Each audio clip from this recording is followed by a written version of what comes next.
The new production of Moliere's Tartuffe at Theatre Royal Haymarket seemed promising when it was announced. Classic comedy, translation by the incomparable Christopher Hampton, updating the action to Trump's America, top French director, the glamour of French actors, and the exciting prospect of a bilingual production so we could put our classroom French to the test. Did it fulfill its promise? Et là, non. Quel, horreur! So, what went wrong? Let's start with Sam Marlowe in the Times in his Untitled review. He called it a pretentious shambles. And just in case you wonder what he really thought, he said, "This is such spectacularly bad theatre that it had me praying, please, please, just make it stop." He laid the blame with the designer. Well, everybody really, but the designer in particular. Andrew D. Edwards' design is an abomination, a gimmicky attempt at chic that works against play and performers, destroying whatever slim chance the whole debacle had of being remotely watchable. Time Out's Tom Wicker didn't like the design either. "It's a poor staging of the play," he said. Broadway World's Nicole Ackman, who liked this production more than most, didn't like the design either. The one downfall of the piece is its set, designed by Andrew D. Edwards. While it's aesthetically pleasing and gives the right vibe for a show set in Hollywood, it's lacking in functionality. Natasha Tripney in The Stage agreed. She said it was both clinical and clunky. Ooh la la! And she wasn't too impressed by the bilingual aspect of the production. The play shifts backwards and forwards between French Alexandrine metre and English blank verse in a way that is often disjointed. The Guardian's Michael Billington was another critic who didn't get on with la langue. This bilingual version of Moliere's great comedy, played in both French and English, proves erratic and confusing.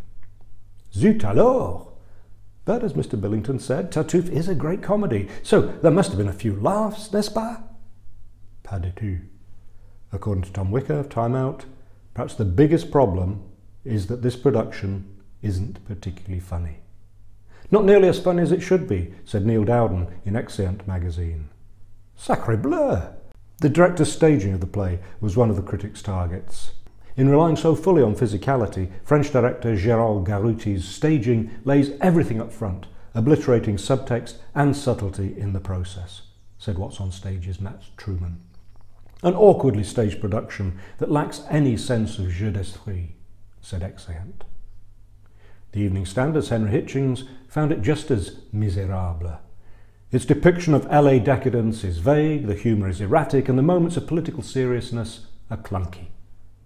The production is a mess, lurching between gurning and ominousness, said Time Out. It's a show lacking clear artistic reason, summed up Dominic Cavendish in The Telegraph. Tant pis. You would have thought Christopher Hampton's translation would give the critics some plaisir, but I wish that Hampton had given us a complete Trump-era makeover of the play. As it is, the updating is mostly confined to tweaks, said Paul Taylor in The Independent. Christopher Hampton denies us in English the simple but effective comic pleasures of bouncy heroic couplets, or as per Moliere's original, Alexandrines. Instead, blank verse offers a quasi-colloquial approach. Plus ça change, plus c'est la même chose. Did no one have anything gentil to say? BroadwayWorld.com came to the rescue with a 4-star review. Tartuffe has delicious moments of tension, wicked satirical humour, and an impressive blend of some wonderful talent from England and France. Audrey Fleurot is brilliant, it continued. Time Out said, there are some decent performances. Audrey Fleurot, of Spiral fame, still manages to bring a reality to Elmire's predicament. In fact, nearly all the cast emerged quite well from the poubelle. The Independent, who gave the show 3 stars, said, a skillful cast, who include Claude Perron, amusingly forthright as the maid, Doreen, and George Blagden, fiercely disgruntled son d'Ami, negotiate the shifting between languages with flair. Merci for small mercies. Au revoir, mes amis. Please subscribe to my YouTube channel, 1 Minute Theatre Reviews, by clicking the icon in the bottom left of the screen.